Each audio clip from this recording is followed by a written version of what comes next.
সবাই ফেল করবে, ঠিক না? কারণটা কি? কারণ হলো এই যে আমাদের দেশে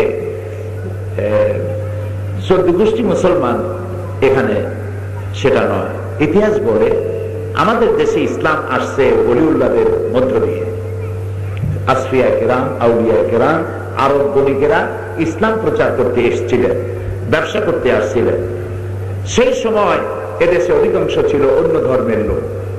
তখন তারা ইসলাম কবুল করেছেন এবং তাদের থেকে কনভার্টেড মুসলিম ক্রমান্বয়ে জেনারেশনের পর জেনারেশন আসছে।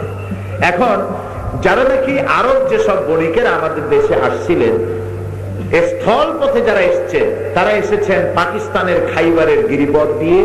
তারা পাকিস্তানের মধ্যে প্রবেশ করে কাশ্মীর এবং ইন্ডিয়ার পাঞ্জাবের মধ্য দিয়ে সেই রাস্তায় ঢুকে পড়েছেন। আর যারা নৌপথে এসেছেন, তারা আরব সাগর, ভারত মহাসাগর এর মধ্য দিয়ে বঙ্গোপসাগরের ভিতর দিয়ে চিটাগং ইত্যাদি এলাকায় এসেছেন। ওখান থেকে ছড়িয়ে পড়েছেন সিলেট, ঢাকা, বিভিন্ন এলাকায় ছড়িয়ে পড়েছেন আরব বণিকেরা। তো তারা এসে তাদের আমল দেখে দেখা গেল লোকেরা, আমার দেশের লোক, সেই সময়ের লোকেরা, তারা বলতে লাগলেন, ভাইরা আপনারা এত ভালো হলেন কিভাবে? আপনারা তো ওজনে কম দেন না, খাদ্যেও ভেজাল দেন না, মানুষকে ফাঁকি দেন না। আমরা ভুল ক্রমে কিছু দাম বেশি দিয়ে গেলে আমাদেরকে খবর দিয়ে সেই টাকাটা আপনারা ফেরত দেন। আমরা তো এর বিপরীত, আমরা তো অন্যের টাকা এদিক ওদিক চাই, দেখি কেউ দেখে নাকি পকেটে ধুয়ে দিই।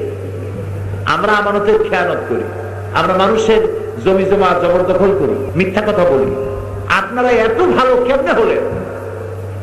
আরব বণিকেরা বললেন, ভাইরা আমরা ছিলাম আপনাদের চাইতেও খারাপ, আপনাদের চাইতেও খারাপ ছিলাম। তা আমাদের দেশে একজন নবী আসছিলেন, যার নাম মুহাম্মদ রাসূলুল্লাহ সাল্লাল্লাহু আলাইহি ওয়াসাল্লাম। তিনি আমাদের শিখিয়েছেন এই পৃথিবী শেষ নয়, এই জীবন শেষ নয়, আর একটা জীবন আসবে। সেই জীবনে এই জীবনের সব কথার হিসাব দিতে হবে আল্লাহর দরবারে, এবং সব লিপিবদ্ধ হচ্ছে সমস্ত আমলগুলি। তাই আমরা আল্লাহকে ভয় করে, তার কথা শুনে, পরকালকে বিশ্বাস করে, সেইভাবে আমরা আল্লাহকে ভয় করে জীবন যাপন করি।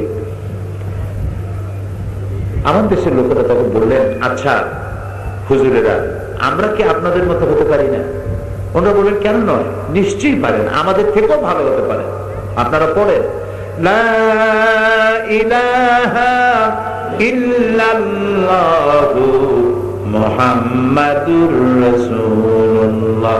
জোরে পড়েন, লা ইলাহা ইল্লাল্লাহ, লা ইলাহা ইল্লাল্লাহ, লা ইলাহা ইল্লাল্লাহু মুহাম্মাদুর রাসূলুল্লাহ। 1000 বছর আগে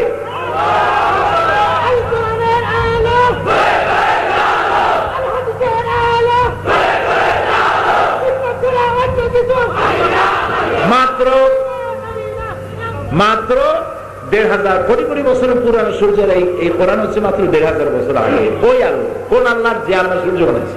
কোন আল্লাহ? সেই আল্লাহ যিনি সূর্য বানিয়েছেন। তো সূর্য দিয়ে যদি জাতি ধর্ম দলমত নির্বিশেষে সবাই যদি আলো পায়, উত্তাপ পায়, তাহলে সেই আল্লাহর কোরআন শরীফের আইন দিয়ে জাতি ধর্ম দলমত নির্বিশেষে শান্তি পাবে না? পাবে। তারা বলে পাবে, তবে মৌলবাদীদের একটু সুযোগ হয়ে যাবে বেশি। ওই যে সেই কথা কয় যে অমুকের ছেলে, ও পরীক্ষা দিলে কি হবে? পাস করবে না। কয় যে ভাই পাস তো করছে, পাস করলে কি হবে? চাকরি পাবে না। চাকরি তো হয়েছে, বেতন পাবে না। বেতন কত মাসের বেতন ড্র করলো সে, বেতন পাইলে কি হবে? তো বরকত হবে না। যারে দেখতে নারী তার চরম পাখা। কথা বুঝতে পেরেছেন? কোরআন শরীফের আইন দিয়ে যদি বিশ্ব পরিচালিত হয়, তাহলে সবাই শান্তি পাবে, বুশেও শান্তি পাবে, আর একটু আরামের ঘুম হবে। এখন তোর আরামের ঘুম নেই, চতুর্দিকে খালি দেখে লাভে লাভে, ঘুম নেই। এগুলি সব তারই সৃষ্ট, তারই সৃষ্ট ড্রামার এক একটা ক্যারেক্টার। প্রিয় ভাই সব, কোরআন যদি আইনের ভূমিকায় চলে আসে, এ দিয়ে যদি আইন পরিচালিত হয়, পৃথিবীর মানুষ শান্তি পাবে। কিভাবে পাবে? দু একটা দৃষ্টান্ত দেই নাকি? দেব? দু একটা দৃষ্টান্ত দেই। যেমন সুদ হচ্ছে, সুদ কি হালাল না হারাম? কে হারাম করেছেন? আল্লাহ হারাম করেছেন। কেন করেছেন? এই জন্য হারাম করেছেন যে সুদ হলো পুঁজিবাদী শোষণের ঘৃণ্যতম জঘন্য হাতিয়ার। সুদ সুদ বড় লোকরে আরো বড় লোক বানায়, গরিবরে শেষ করে দেয়। যাকাত এটি হচ্ছে বড় লোকদের কাছ থেকে নেওয়া, গরিবদের দেওয়া। শুনতেছেন তো কথা? বড় লোকদের কাছ থেকে নেওয়া, গরিবদের দেওয়া, এটা কি? যাকাত। আর গরিবদের কাছ থেকে নেওয়া, ধনীদের দেওয়া, এটা কি? এটার নাম হলো সুদ। দেখুন, এই যে একটা গরিব মানুষ, আমাদের দেশে গরিব আছে না অনেকে, আপনার জমিন আছে কিন্তু হালের বলদ নাই, সার নাই, বীজ নাই, ব্যাংকের থেকে লোন নিলেন। ব্যাংকে টাকা রাখে কারা? ধনীরা, গরিবরা না ধনীরা? কারা রাখে? লোন নিল, গরিবরা লোন নিল, হালের বলদ কিনবে, গরু কিনবে, আর কি কিনবে? বীজ আর সার কিনবে। লক্ষ্য করতেছেন আপনারা? সার কিনলো, বীজ কিনলো, গরু কিনলো, কিসের টাকা দিয়ে কিনলো? ব্যাংকের থেকে সুদি টাকায় কিনলো। এখন আল্লাহর ইচ্ছা অনাবৃষ্টি অথবা অতিবৃষ্টি, এই যে কিছুদিন আগে অতিবৃষ্টি হয়ে গেল না, বন্যা হইল জন্মের মতো, তারপরে হইল অতিবৃষ্টি। বিগত 50 বছরে এরকম নন স্টপ বৃষ্টি এর আগে কখনো হয় নাই। 11 দিন একটানা বৃষ্টি। এরকম অতিবৃষ্টি অনাবৃষ্টিতে ফসল নষ্ট হয়ে যেতে পারে, ঠিক না ভাই? আপনার ফসল নষ্ট হইল, ব্যাংক কি সুদ মাফ করবে? মাফ করবে?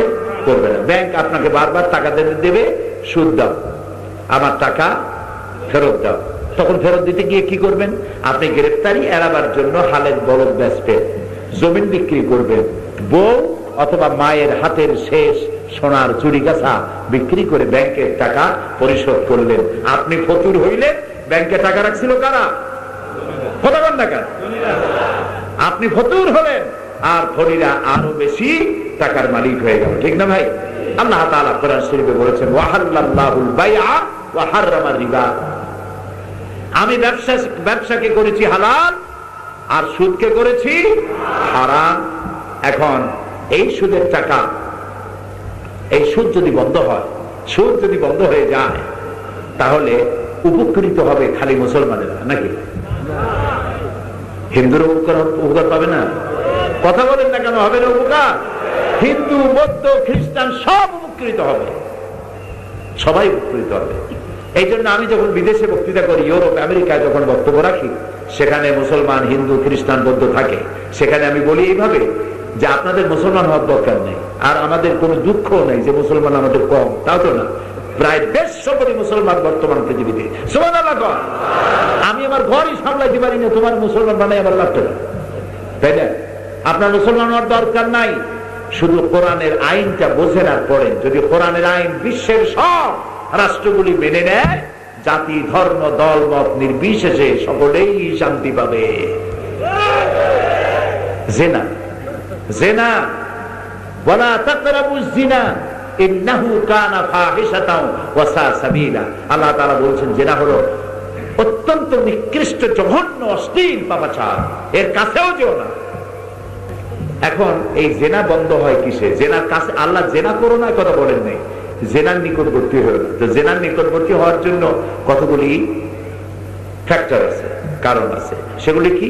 সেগুলি অশ্লীল গান, ব্লু ফিল্ম, অশ্লীল পত্রপত্রিকা, পর্নোগ্রাফি, অশ্লীল নাচ, নারীর সৌন্দর্য প্রদর্শনী। এগুলি যদি বন্ধ করে দেওয়া হয়, তাহলে নির্বিঘ্নে মহিলারা যাতায়াত করতে পারবে। জেনার শাস্তি থাকবে, পাথর মেরে উড়িয়ে দাও।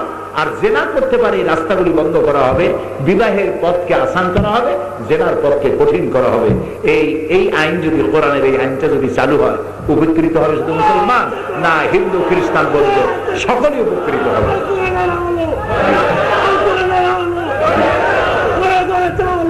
ঠিক, ঠিকই বলছে। কোরআনের আলো ঘরে ঘরে জ্বালানো ছাড়া অন্ধকার দূর হবে না। সব থেকে, আমার দেশের সব থেকে পচা স্লোগান, জালো জালো, আগুন জালো। এর থেকে মাথা খারাপ যেগুলি, ওরাই এই স্লোগান দেয়। কারা এই স্লোগান দেয়? মাথা খারাপ, পাগল। এই সুন্দর দেশটিকে জালো জালো, আগুন জালো, চতুর্দিকে আগুন জালো। ছাগল কোথায়? শুধু পাগল না, ছাগল। সব থেকে ভালো স্লোগান, পচা স্লোগান হলো জালো জালো আগুন জ্বালো, আর শ্রেষ্ঠ স্লোগান আল কোরআনের আলো ঘরে ঘরে জ্বালো। এখন ঘরে ঘরে জ্বালবেন কি করে? এই সুদ, জেনা, ব্যভিচার, মদ, এটা কি বন্ধ করতে চান? কারা কারা চান দেখি তো? হাত নামান, হাত নামান, হাত নামান। বুঝতে পেরেছি আপনারা সবাই চান এটা বন্ধ হোক, ঠিক না ভাই? আচ্ছা, এটা বন্ধ হবে কিভাবে? এই সুদ ঘুষ বন্ধ করার জন্য আলেম ওলামা পীর বুজুর্গ ওয়াজ কি কম করেছে? বলেন, কম করেছে না বেশি করছে? আর এই দিক তাকান, পিছনে দেখেন কি, এটা খুব খারাপ। আপনাদের নিয়ে তো আমি কোন একটা বড় কাজে যাবাইতে পারবো বলে মনে হয় না যারা পিছনে তাকায়। দুর্বল তারাই পিছনে তাকায়। আপনি সামনে যাবেন, সামনে আগাবেন, পেট ছোট বানাবেন, সিনা বড় বানাবেন। কথা বুঝতে পেরেছেন? ওই তাহাজ্জুদ গোজারের কোন দাম নাই আল্লাহর কাছে যে সাইকেলের টায়ার বাস্ট হইলে পরে আওয়াজ শুনে জিতে পড়েছে। বরং ওই ৫ ওয়াক্ত নামাজ আদায় করে তাহাজ্জুদ পড়ার সময় সব সময় পারে না, ওই ধরনের নামাজি মুসলমানের বেশি দাম আল্লাহর দরবারে। যে কোনো আওয়াজ শুনলে উল্টা না দৌড়াইয়া আওয়াজ যেদিকে হলো সেই দিকে ছোটে, আমার কোন লোক আহত হলো কিনা তা দেখার জন্য। পিছনে কি একটা আওয়াজ হয়, সবাই কল্লা ঘুরে যায়। আপনাদের ওয়াজ শুনে লাভটা কি? মৌলানা আতাউল্লাহ শাহ বুখারী रहमतुल्लाह अलैह বলেছিলেন 40 साल तक कब्रिस्तान में अजान दिया कोई मुर्दा जिंदा नहीं हुआ। 40 বছর কবরস্থানে আজান দিলাম, একটা মুর্দাও জিন্দা হয়নি। আমি আপনাদেরকে মুর্দা মনে করি না, আমি আপনাদেরকে টকবকে জওয়াব এবং ইসলামের আদর্শের পতাকাবাহী বলে মনে করি। প্রিয় ভাই সব, এখন এই সুদ, জেনা, জুয়া কিভাবে বন্ধ করবেন বলবো? আমাদের দেশে পীর সাহেবরা, আলেম সাহেবরা সুদের বিরুদ্ধে ওয়াজ কি কেউ কম করছে? কম করছে। ওয়াজ নসিহত জম্মের করা করছে, আরো করতে থাকবে। বিশ্বাস করুন, সমস্ত পীরেরা একত্রিত হয়ে, সমস্ত মাওলানা সাহেবরা একত্রিত হয়ে সুদ বন্ধ করতে পারবে না, জেনা ব্যভিচার বন্ধ হবে না, হবে না। যদি তা হইতো, ওয়াজ দিয়া, তাফসীর দিয়া যদি এগুলি বন্ধ করা যেত, তাহলে রাসূলুল্লাহ চাইতে বড় ওয়াইজ, বড় মুফাসসির, মুফাক্কির আল্লাহর আকাশের নিচে জমিনের উপর আর একজন নাই। তিনিই পারতেন, তিনি তো পারেন নাই। মুক্তি জিন্দিগিতে 13 বছর কাটালেন। আল্লাহর ঘরের মধ্যে 360টা মূর্তি ছিল, একটা মূর্তিকেও 1 ইঞ্চি জায়গাও সরাইতে পারেন নাই তিনি, ঠিক না?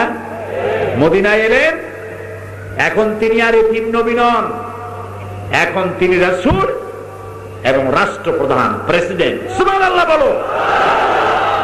যিনি রাতের আধারে একজন লোককে সাথে নিয়ে তিনি এসেছিলেন মদিনা মুনাওয়ারায়। আজকে 10,000 সাহাবী প্রত্যেকের হাতে চকচকে তরবারি নিয়ে মক্কা দখল করে নিলেন। সুবহানাল্লাহ। তিনি কোন স্বৈরাচার ছিলেন না, নাউযু বিল্লাহি মিন যালিক। তিনি ছিলেন আল্লাহর রাসূল, সবাইকে ক্ষমা করে দিলেন। যারা খাব্বাব, খুবাইব, আম্মার, বেলাল এদেরকে মেরেছে, শহীদ করেছে, না খাওয়ায় কষ্ট দিয়েছে, আগুনের উপরে চিৎ করে শোয়ায় রাখছে জীবন্ত মানুষ, তাদেরকে তিনি ক্ষমা করে দিয়েছেন। বলেছিলেন শুধু আবু সুফিয়ানকেই শুধু ক্ষমা করলাম না, আবু সুফিয়ানের বাড়িতে যারা আশ্রয় নেবে তাদেরকেও ক্ষমা করে দিলাম। সুবহানাল্লাহ। রাহমাতুল লিল আলামিন, রাহমাতুল লিল আলামিন। সুতরাং ওয়াজ নসিহত দিয়ে এগুলি বন্ধ হবে না। এগুলি বন্ধ করার জন্য একটা জায়গা আছে বাংলাদেশে। জায়গাটার নাম কি বলতে পারেন? জি, ও তাও তো আপনারা জানেন, তাও জানেন, কিন্তু সবাই জিনিসটা ভালো করে বোঝে না। আমি মনে করি যে এখন থেকে বুঝবেন আপনারা ইনশাআল্লাহ। আমাদের ওই জায়গাটার নাম হলো পার্লামেন্ট, জায়গাটার নাম হলো সংসদ। এইখানে বসে গোটা জাতির ভাগ্য পরিবর্তন করা যায়। আমি আমার প্রথম বক্তৃতায় এই জোট সরকার ক্ষমতায় যেদিন আসলেন, শপথ নেওয়া হলো, পার্লামেন্টের স্পিকার নির্বাচিত হলেন, সেখানে আমি আমার বক্তৃতার মধ্যে বলেছিলাম যে আমি এখন বক্তৃতা করছি ওই সব লোকদের সামনে যারা বাংলাদেশকে পরিচালনা করবে। সুতরাং তাদের উদ্দেশ্যে কিছু বলতে চাই। আমি সেখানে একটা লম্বা বক্তৃতা করেছিলাম, সেই দিকে যাচ্ছি। পার্লামেন্ট পার্লামেন্ট হচ্ছে এমন একটি জায়গা যেখানে বসে এই জাতির ভাগ্যকে গড়া যায়, হতভাগ্য বানানো যায়, ভাগ্য বানানো যায়। পার্লামেন্টটা এমন একটা জায়গা। আমাদের দেশে পলিথিন এর প্রচলন ছিল, মনে আছেন আপনাদের? এই পলিথিন এখন নিষিদ্ধ। কিভাবে নিষিদ্ধ হল? বাংলাদেশে যারা ওয়াজ করেন এবং যত পীর সাহেবরা আসছেন, ওনারা মঞ্চে দাঁড়ায় বলেছেন, ভাইয়ের আমার, উপস্থিত হাজিরিন, পলিথিন খুব খারাপ জিনিস, এটা ব্যবহার করবেন না, মকরুহ তাহরিম, কবিরা গুনাহ। এটা যদি আপনি ব্যবহার করেন, কিয়ামতের দিন 15 দিন দোজখে থাকবেন। এরকম যে এটা পরিবেশ নষ্ট করে, জমিনের উর্বরা শক্তি নষ্ট করে, কারণ পলিথিন পচে না, জমিনের ফসল উৎপাদন নষ্ট করে দেয়। সুতরাং এই ধরনের একটা খারাপ বিষাক্ত জিনিস এটি বন্ধ ঘোষণা করা হোক, এর উৎপাদন, এর বিপণন নিষিদ্ধ ঘোষণা করা হোক। এর অপকারিতা বর্ণনা করে তিনি স্পিকারের কাছে বিলটা পেশ করলেন এবং এটাকে স্পিকারের আদেশ চাইলেন এটা পাস করার জন্য। স্পিকার সাহেব তখন এটার ব্যাপারে রায় চাইলেন। 2/3 মেজরিটি যখন রায় দিয়ে দিল, এটার পক্ষে পলিথিন নিষিদ্ধ হয়ে গেল। ঠিক না ভাই? ঠিক না?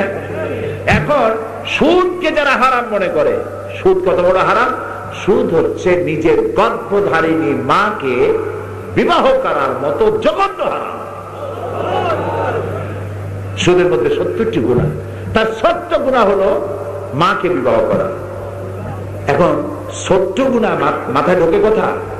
এইটা যদি হয় ছোট গুনাহ, তা বড় গুনাহটা কি? বড় গুনাহ হাদিসে নাই, বড় গুনাহ আছে কোরআন শরীফে। আল্লাহ তাআলা সূরা বাকারার 2য় পারার শেষ দিকে গিয়ে আল্লাহ তাআলা সুদের অপকারিতা বর্ণনা করেছেন।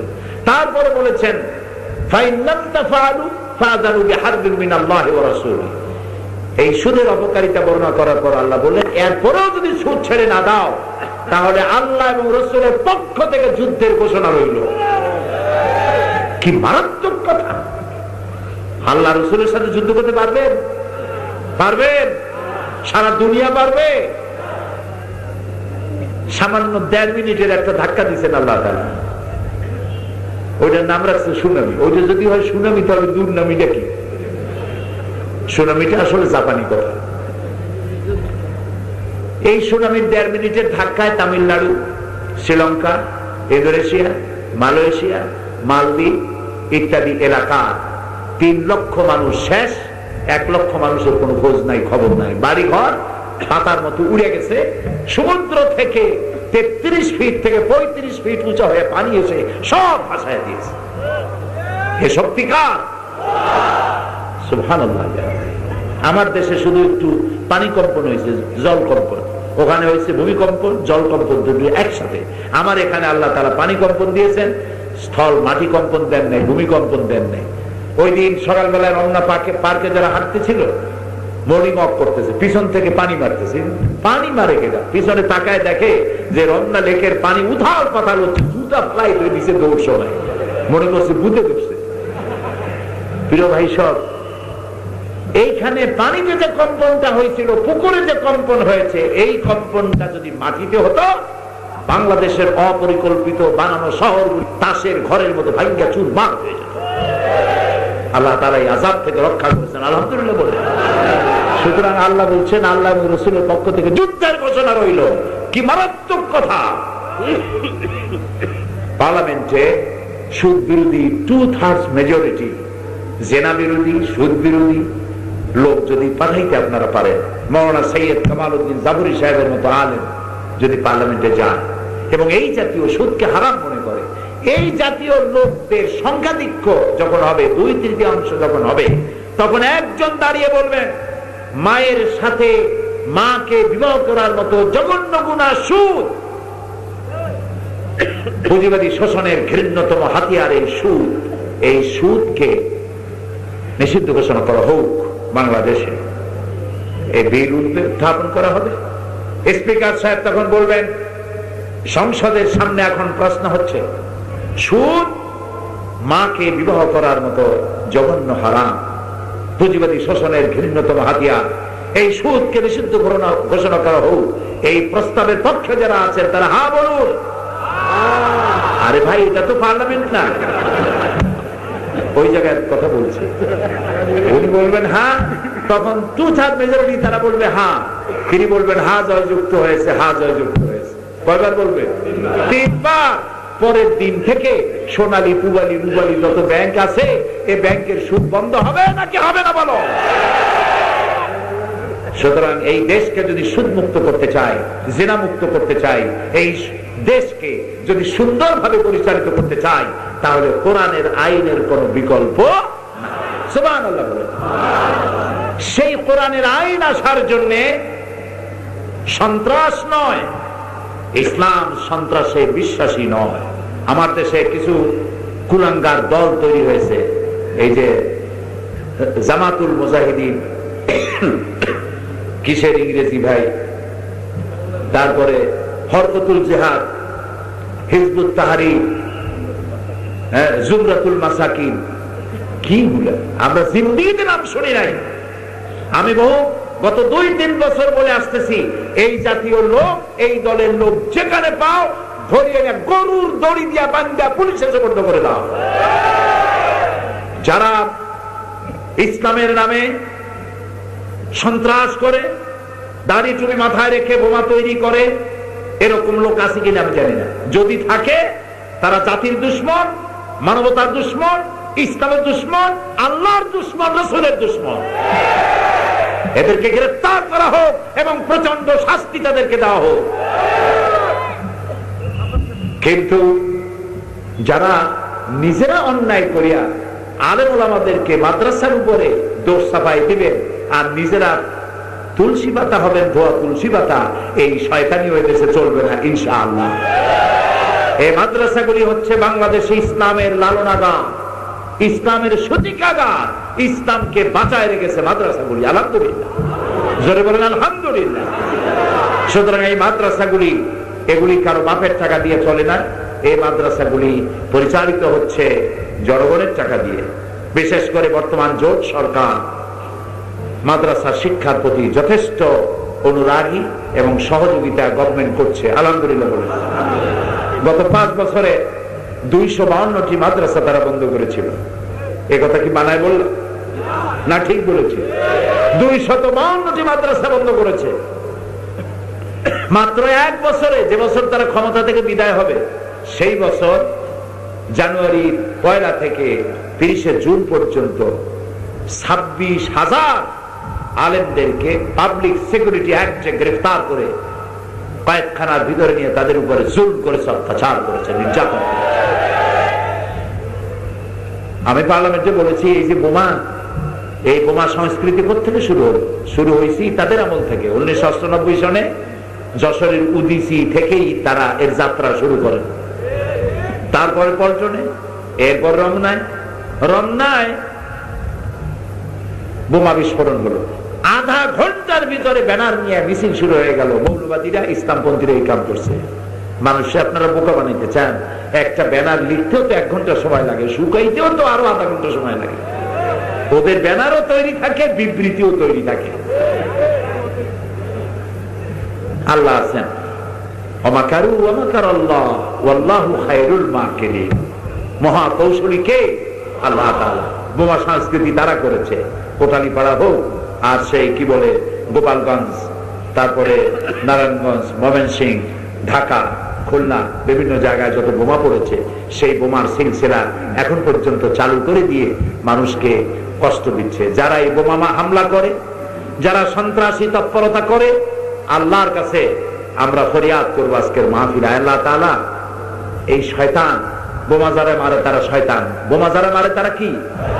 যারা গ্রেনেড হামলা করে তারা শয়তানের চাইতে নিকৃষ্ট জানোয়ার, এরা মানুষ, তারা পশু। এই হামলাগুলি যারা করলো, আল্লাহ তুমি তাদেরকে হেদায়েত করো, বলেন আমিন। আল্লাহ তুমি তাদেরকে হেদায়েত করো, বলেন আমিন। ওদের কপালে যদি হেদায়েত না থাকে, আল্লাহ তাআলা জামিয়া কাসিমিয়ার এই সুন্দর ময়দানে এই হাজার হাজার জনতা তোমার কাছে ফরিয়াদ করি, এই জানোয়ারগুলিকে গজব দিয়া, লানত দিয়া, এই শয়তানগুলোকে বাংলাদেশ থেকে জনমের মতো তুমি বিদায় করে দাও। যারা দেশে নৈরাজ্য সৃষ্টি করতে চায়, আল্লাহ তাদেরকে বিদায় করে দাও। প্রিয় ভাই, সব মাদ্রাসাগুলিতে ব্যাপক সাহায্য করছে সরকার আলহামদুলিল্লাহ বলে, আলেমদের প্রতি সরকার শ্রদ্ধাশীল। এরপরে তারা জোট করেছে, 14টা দল নিয়ে জোট তৈরি করেছে, দেখছেন না? এই যে এতগুলি দল নিয়ে জোট করেছে সব বামপন্থী। আর বামপন্থী গুলো কি? বামপন্থী আসহাবুল শিমাল, আসহাবুল ইয়ামিন, ডানপন্থী আর বামপন্থী কোরআনের মধ্যে আল্লাহ তাআলা বলে দিয়েছেন। বামপন্থীদের নেতৃত্ব দেয় শয়তান। কে নেতৃত্ব দেয়? সবগুলি বামপন্থী নিয়ে শয়তান জাহান্নামে চলে যাবে। বামপন্থী লিডার গুলোর দিকে তাকায় দেখেন, এর একটাও নামাজ পড়ে নাকি? চ্যালেঞ্জ রইল। লক্ষ কোটি কোটি টাকার মালিক, তারা জিন্দেগিতে হজ করে না, তারা কোরআন এবং ইসলাম ও আদর্শে বিশ্বাস করে না। এগুলি নিয়ে তারা দল গঠন করেছে, 14 গোষ্ঠী একটা দল গঠন করেছে। এগুলি দিয়ে কিছুই হবে না ইনশাআল্লাহ।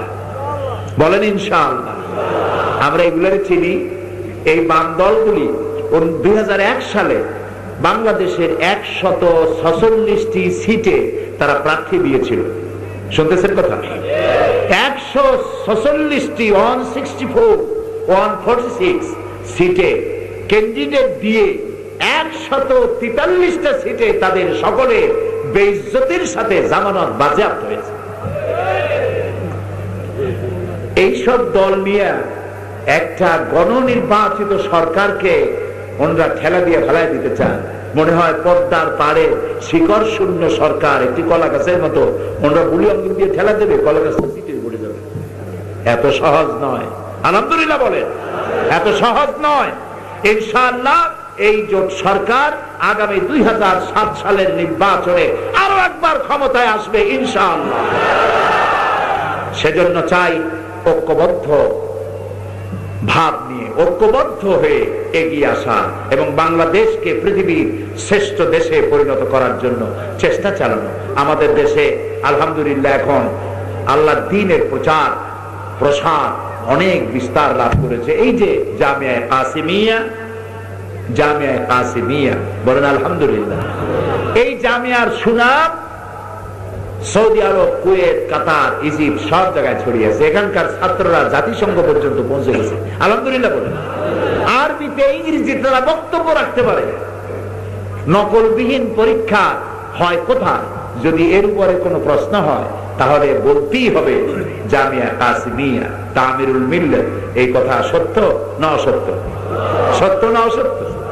পাশেই দেখেন মহিলা মাদ্রাসা তৈরি হয়েছে আলহামদুলিল্লাহ বলেন। একটা মা যদি ভালো হয় গোটা সংসার ভালো হয়ে যায় আলহামদুলিল্লাহ বলে। এই যে মহিলা মাদ্রাসা, এই মাদ্রাসার বিল্ডিংটি যিনি করে দিয়েছেন আল্লাহ তাআলা তাকে, তার বাবাকে, তার মাকে, তার সন্তান, তার স্ত্রী, তার ভাই ব্রাদার সব যেন আল্লাহ জান্নাতুল ফেরদাউসে জায়গা করে দেয়। আমিন বলেন। এখানে মহিলারা এই নরসিংদীতে নিজের ঘরে থেকে এখান থেকে সে কামেল পাস করতে পারবে, মরনা হয়ে যাবে মহিলা আলহামদুলিল্লাহ। আপনার মেয়েটার একটা ভালো বিয়ে হবে এবং সে আলেম হবে, আপনি মরে গেলে তা আপনার জন্য দোয়া করতে পারবে।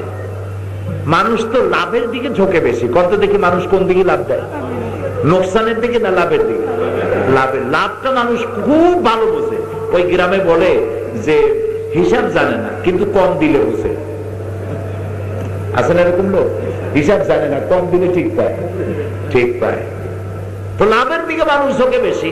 কিয়ামতের দিন এক ব্যক্তিকে উপস্থিত করা হবে, এটা কোরআনও না হাদিসও না, রূপক কথা। কিয়ামতে এক ব্যক্তিকে উপস্থিত করা হবে, ফেরেশতা তারে বলবে আল্লাহর বান্দা তোমার নেক এবং পাপ এবং পুণ্য দুটো সমান সমান হয়ে গেছে, এখন বলো তুমি কোথায় যাবা, বেহেশতে যাবা না দোজখে যাবা? ওই ব্যবসায়ী ব্যক্তি তখন বলবে যে ভাই ফেরেশতা আমি তো ব্যবসা করছি সারা জীবন, আমি বেহেশতেও চিনি না দোজখও চিনি না, যেখানে গেলে আমার 2 টাকা লাভ হবে আমার ওইখানে পাঠাও। তো মানুষ তো লাভের দিকে ঝোঁকে বেশি। আপনারা কোন দিকে যাবেন? আমি জানি আপনারা লাভের পক্ষেই থাকবেন। তাহলে আপনার ছেলে মেয়ে কোথায় দিলে লাভ হবে সেটা কি বলবো? স্কুল কলেজে পড়াবেন, এক পেশে হবে, ওখানে শুধু অঙ্ক, ইংরেজি, বিজ্ঞান শিখবে। দিন ও ঈমান, সততা এখানে খুব কমই শেখানো হয়। আর মাদ্রাসা দুটোই কমপ্লিট করবে আপনার। একদিকে কোরআন, হাদিস, উসুল, ফিকহ, তাফসীর পড়বে, আর একদিকে বিজ্ঞান পড়বে, অঙ্ক পড়বে, ইতিহাস পড়বে, ভূগোল পড়বে, ম্যাথমেটিক্স পড়বে, জিওমেট্রি পড়বে, অ্যালজেব্রা পড়বে, কম্পিউটার পড়বে। তাহলে লাভ তো ওইটার থেকে এটাই বেশি। আর এখান থেকে ফাজিল পাস করার পর, কামিল পাস করার পর এই ছেলেটি, আপনি মারা গেছেন, আমারে যদি ঢাকা থেকে ডেকে এনে বলেন যে ভাই আমার তো মা মারা গেছে, আপনি একটু কান্দে কান্দে আল্লাহর কাছে মুনাজাত করেন, আমি কি কাঁদতে পারবো? কাঁদতে পারবো? মা বসছে আপনার, আমি কাঁদবো কোন দুঃখে? এখানে যদি একজন ধার করা আলেম না হইয়া আপনার ছেলে যদি আপনার জানাজার সামনে দাঁড়াইতে পারে, আপনার তার নিজের মা লাশ সামনে নিয়ে দাঁড়াইছে, বাপের লাশ সামনে নিয়ে দাঁড়াইছে, ছেলে যখন, ছেলে আলেম, সে যখন আল্লাহু আকবার বলে নিয়ত করবে, ও কলিজা ছিঁড়ে চোখ দিয়ে পানি বেরিয়ে দিতে থাকবে। আল্লাহ তাআলা সন্তানের এই দোয়া তার মা বাপের জন্য কবুল করে নেবে। ওই বাপের কত বড় সৌভাগ্য যে ছেলে তার জানাজার ইমামতি করছে। সুবহানাল্লাহ, সুবহানাল্লাহ। এরকম ছেলে বানান যে ছেলে আপনার জন্য দোয়া করতে পারবে, রব্বির হামহুমা কামা রাব্বায়ানি সগীরা করতে পারবে, এই ধরনের ছেলে বানান। এবং এই যে জামিয়া কাসিমা, এখানে রংপুরের ছেলে আছে, কুড়িগ্রামের ছেলে আছে, কোথার জয়পুরহাট, কোথার দিনাজপুর, পার্বত্য চট্টগ্রামের লোক আছে, খাগড়াছড়ির ছেলে আছে, নরসিংদীর কয়েকজন আছে, একটু আপনারা খুঁজে খুঁজে দেখেন। আপনাদের ছেলেরা এখান থেকে তাদের হক সব থেকে বেশি, আপনার ছেলে আপনার মেয়ে, তাদের হক সব থেকে বেশি এই কাসিমিয়া মাদ্রাসা, জামিয়া কাসিমের উপরে, ঠিক না ভাই? সুতরাং আপনারা আপনাদের সন্তানদেরকে মাদ্রাসায় পড়তে দিবেন, আলেমে দ্বীন যেন তারা হতে পারে, বড় বড় আলেম আল্লাহ যেন তাদেরকে বানায় দেন। জোরে বলেন আমিন। সত্যিকারের আলেম হওয়ার জন্য এই মাদ্রাসায় সন্তান পাঠাবেন। হযরত মাওলানা সৈয়দ কামাল উদ্দিন জাফরি সাহেব আলহামদুলিল্লাহ আমাদের জন্য, আমাদের দেশের জন্য আল্লাহর এক নিয়ামত। আমরা বলি আলহামদুলিল্লাহ।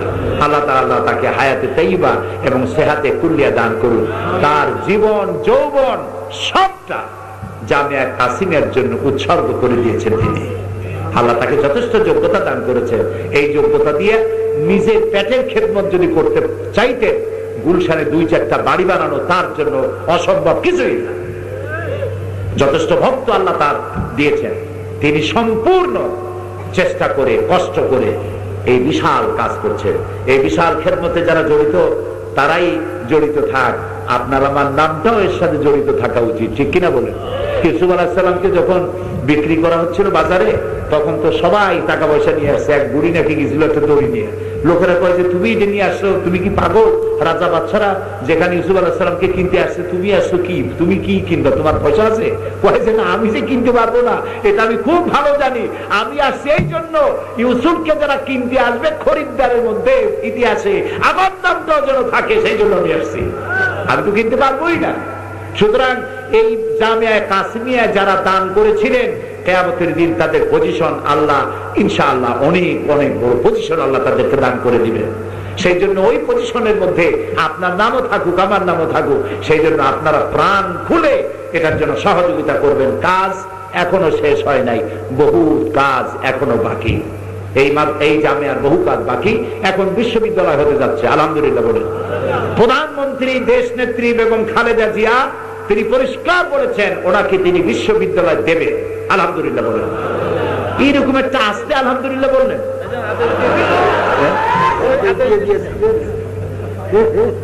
ভাইজান আমি কথাটা বলেছি, দেবেন, ওয়াদা না। খালেদা জিয়া প্রধানমন্ত্রী, তিনি ওনার সামনে শিক্ষামন্ত্রীকে বলে দিয়েছে জাফরি সাহেবকে বিশ্ববিদ্যালয় দিয়ে দাও। জোরে বলুন আলহামদুলিল্লাহ। নিয়ামত আপনাদের জন্য, আলহামদুলিল্লাহ। সুতরাং এই কাজে তার হাতকে শক্তিশালী করুন, তার সাথে থাকুন। ইয়া আইয়ুহাল্লাযীনা আমানু কুনু মা'আস সাদিকিন, সত্যবাদীদের সাথে থাকো।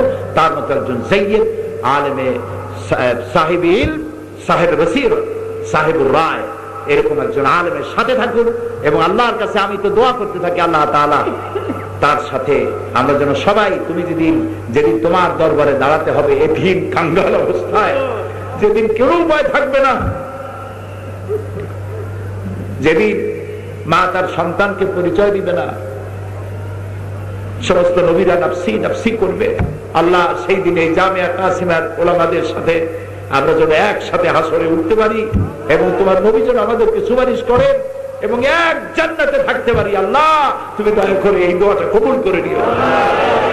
প্রাণ খুলে গোশত খাবেন, মাছ খাবেন, পায়খানা হয়ে যাবে। বাড়ি বানাবেন, ফালাই থুয়ে বিদায় হয়ে যেতে হবে। একখানা ইট, একটা বিছানার চাদর, একটা বালিশ আপনার কবরে যাবে না। এই মহল রূঢ় বাস্তব সত্য কথাটা সবসময় মনে রাখবেন। আপনাকে বিদায় করা হবে খালি হাতে। কলিজার টুকরা সন্তান, স্ত্রী, পুত্র, পরিজন কেউ ফিরে তাকাবে না। কয়েকদিন কান্দিয়া তারপরে ভুলে যাবে। সুতরাং নিজের পিঠ নিজে চুলকান, আর একজনের চুলকাতি বললে জায়গা মতো চুলকাতি পড়বে না। কাজে নিজের কাজটা নিজে করেন। জামিয়া কাসিমিয়া জান্নাতের বুকিং দিয়ে যান। এইখানে টাকা পয়সা যা পারেন আল্লাহর হস্তে, টাকা পয়সা, সিমেন্ট, রড, ইট যা পারেন আইসা ওই রকম না যে কেটা কি দেবেন কোন মারহাবা। আমি এগুলো পারিও না, বুঝি না, ঘোড়া দিয়ে চাষ করা যায় না। এক একটার এক এক কাজ, লেকুল্লি ফান্ডের যান। সুতরাং এই সব কাজ আপনারা দান সৎকার জন্য আমি ওই ধরনের পারবো না। আমি আপনাদেরকে বলবো যাওয়ার সময় পকেটে যা আছে সব বুঝে দিয়ে যায়। আল্লাহ আপনারা দিছে, জনমের দাও, আল্লাহ হিসাব করে দেয় না। বেকারি যা যে যা পাওয়ার যোগ্যতা রাখি না তার থেকে অনেক অনেক অনেক বেশি আল্লাহ দিয়েছে। সুবহানাল্লাহ, রব্বানা ওয়া লাকাল হামদ। প্রিয় ভাই, সব একটা দিন চোখ বুঝে পকেটে যা আছে যা সব দিয়ে যায় আল্লাহর রাস্তায়। এখানে ছেলেরা আপনাদের সামনে ঘুরবে বস্তা নিয়ে, সালা নিয়ে, কি জানি কয় তাই নিয়ে। আপনারা যাওয়ার সময় সবাই দেবেন। আল্লাহ তাআলা তৌফিক দান করুন। আমি আর কথা বলবো না। ভাইজান বলছিলেন 2 ঘন্টা হয়ে গেছে, 2 ঘন্টা। আল্লাহ, আমি বলছিলাম যে যদ্দুর আল্লাহ বলায় বলবো, আল্লাহ বলাইছেন হাযা মা ইনদি ওয়াল ইলমু ইনদাল্লাহ। কেউ যাবেন না। একটু শোনেন ভাইজান, আমি আরেকটু বলি, আপনারা কেউ যাবেন না। আমার পরে যিনি বক্তৃতা করবেন তিনি ওস্তাজুল উলামা হযরত মাওলানা মুফতি শামসুদ্দিন জিয়া, পটিয়া মাদ্রাসা বিশ্ববিদ্যালয়ের বড় আলেম। তার ইলমকে আমি শ্রদ্ধা করি, সম্মান করি। মানুষটা দেখতে খুব উঁচা লম্বা কিছু না, দেখবেন বসলে পরে ইলমের নূর তার কথা দিয়ে বেরোতে থাকবে। সুবহানাল্লাহ, আলহামদুলিল্লাহ। আমি নিশ্চয়ই মনে করি যারা ভাগ্যবান তার বক্তব্য থেকে কেউ মাহরুম হবেন না। আল্লাহ তৌফিক দিন। সকলের কাছে দোয়া চাই, আমার জন্য দোয়া করবেন। এখন আপনারা বাড়ি যেয়ে করবেন নাকি? কি করবেন? এখন তো রাত গভীর হয়নি, কেবল 9টা বাজে। আশ্চর্য কথা, এত অধৈর্য কেন হলেন? ওরা আমাদের কথা শুনবেন, আল্লাহ ঈমান বৃদ্ধি করে দেবেন। আলহামদুলিল্লাহ। বসেন না, যাই যেখানে দাঁড়াইছে আপনারা তাদেরকে বসায় দেন। আল্লাহ আপনাদের প্রতি রহম করুন। এই সরকারের অনেকগুলি অ্যাচিভমেন্ট আছে, অবশ্য পত্র পত্রিকাগুলি, মিডিয়াগুলি এগুলি কোন এক কারণে তারা দেয় না। আল্লাহ তাদের প্রতি রহম করুক, আমরা বলি আমিন।